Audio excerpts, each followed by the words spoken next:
welcome back to the channel, welcome back to another video. If you're new here, I know I get a lot of new viewers. My name's Darren. I'm a bus driver in Brighton and I'm also neurodivergent, which leads me into what this video is about. As a autistic bus driver, I have certain struggles that others may not have. So the topic of this video is Autistic Meltdown, what it is, how it affects me, and yeah. So it's quite personal, quite hard to talk about, so we'll give it a go. Right now I'm just waiting to start my 5A. So I'm going to be doing 5A up to Hangleton, 5B to the university, 5B back and off. So let's do this. It's the first half done. So let's get started with this. So an autistic meltdown is simply when you get emotionally, or when you have an emotional or sensory overload. It's not something that's easily controlled. It's not a weakness, and it's certainly not a temper tantrum. It's just a case of the brain and the body gets so overwhelmed it just needs to take a break. So an autistic meltdown can take many different forms, but I'll get into that in a little bit. There are days when the constant sensory input, lack of sleep, changing from early to late, late to early, meaning no routine, which is exactly why I have my own line now. The pressure from keeping to time, the unpredictable sounds from passengers, other road users and pedestrians can all feel like they're closing in on me. It's like carrying an invisible weight that gets heavier and heavier. And if there's no chance to decompress, that's when a meltdown can start to bubble up inside. I'm out on my second half up at Hardwick Road. Just got a 5B to Hollingbury Asda, back and off. So, yeah, back on topic. As for me, being a neurodivergent bus driver has some pressures in itself. You see, it's not just sitting behind the steering wheel driving from A to B. There are a number of other things that contribute. Traffic, passengers, sudden diversions, quite a few things all add up and can result in an autistic meltdown. Also, I'm generally fine with that. I've been doing this job a long time, but there are a few things that do get to me, sudden changes to my duty. For instance, there was an issue not so long ago where I agreed to do a certain thing for overtime, and then when I come in that morning it had been changed, and yeah, that didn't go down too well. So things like that can result in like a sensory overload, just feeling drained, low of energy. So yeah, there's that. The main triggers for me are unexpected changes, lack of routine, which now I'm on my own rotor line. It's why I'm on my own rotor line, is I can have a routine now. Yeah, they're the two. And unexpected emotional overload.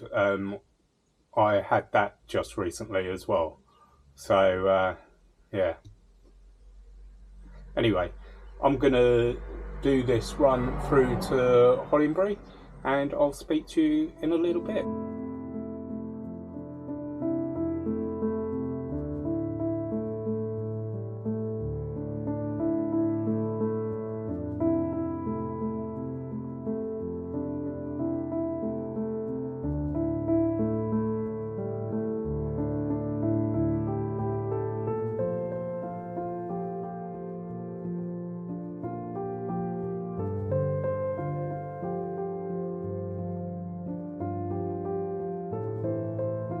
Okay, so as you can see, I'm home. The second half was okay. It was a bit busier than expected, but it is what it is. So, yeah, a meltdown for me often begins with an overwhelming urge to escape. I sort of get a gut feeling, my mood starts to go down, and I don't want anyone to talk to me. Yeah, I just start going into myself is the best way to explain it. Generally, if I'm having a sensory overload, and then when I get home, I literally shut the door, lock it, and I'm not talking to anyone. So yeah, another way it happens is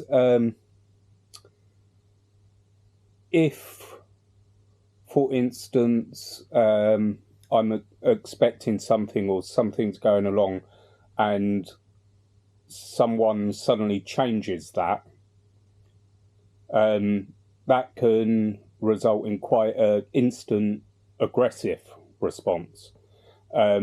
Not physical. I got rid of that a long time ago. Although it is still there, I've got that well under control. But certainly,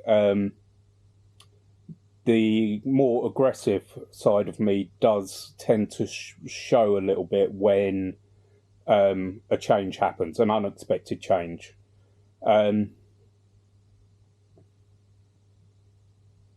Also, I start to rock a little bit as well. Generally not a full body rock. It's generally just a leg or something like that. And I'm always tapping as well. They're forms of stimming, but when you start stimming, it's a sign that you're starting to get a bit overwhelmed with your sensory input. So yeah, generally, if I can't sort it out, it can turn into a bit of a panic. That's another form of it, actually.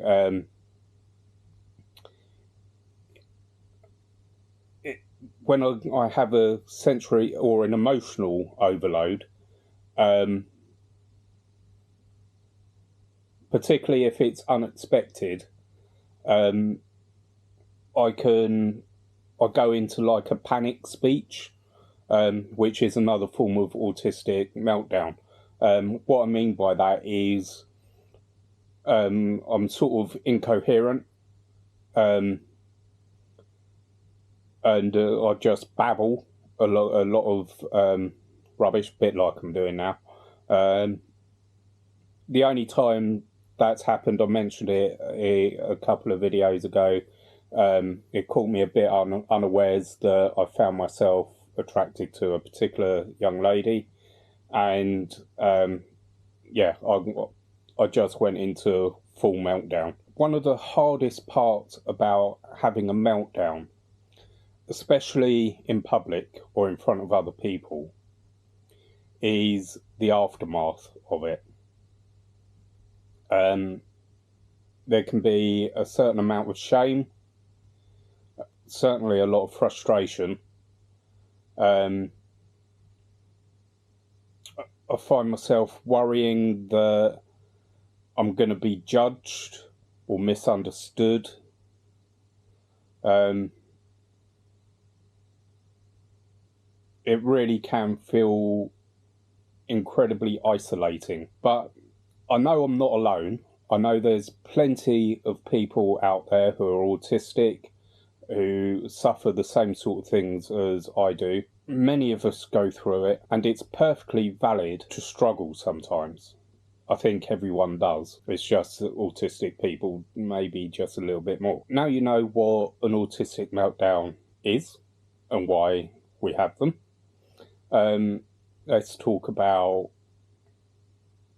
how I try to prevent it happening on the job. So one of the things I've done is I've got my own rota line, as I've mentioned a couple of times. That has sorted out the lack of routine. So now I've got quite a nice routine. I know exactly what I'm doing from the moment I wake up to when I go to bed. The day's all planned out. I know exactly what I'm doing. So there's that. As for the job itself, I think possibly because I've been doing it a long time, I'm very controlled at work. Sort of like the mask is very much on. It's when I finish work and I get home, I find that sometimes, not all the time, but sometimes I can become very withdrawn. And yeah, I know I've had a bad day when that happens. And even now, even with the routine, on my day off, I really struggle to do anything, to go out or anything like that. I should make more of an effort, but there are so many factors to it. The 9 times out of 10 win. But yeah, I should make more of an effort on that. I think the biggest part is accepting that meltdowns are part of who I am. Doesn't mean I'm giving in to them. It just means I'm giving myself grace. And I hope if you're someone who experiences meltdowns or sensory overload, you can be gentle with yourself as well. It's about accepting, like me accepting that I'm autistic, I have these struggles, I have these things, and being okay with it. Thank you so much, if you've got to this point in the video, for being here and listening to my story. If this resonates with you, or if you have any coping tips to share, drop them in the comments below. Let's create a space where we can support each other. Remember to like, subscribe, comment, share, and all that good stuff. Around about 70% of my viewers aren't subscribed, and even more than that, don't watch till this point.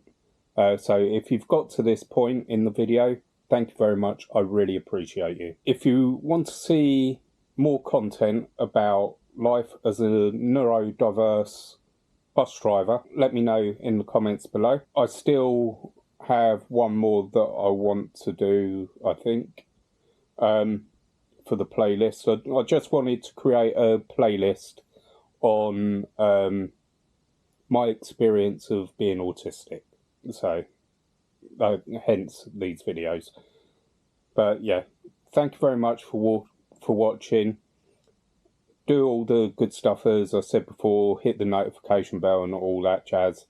And I will see you again next time.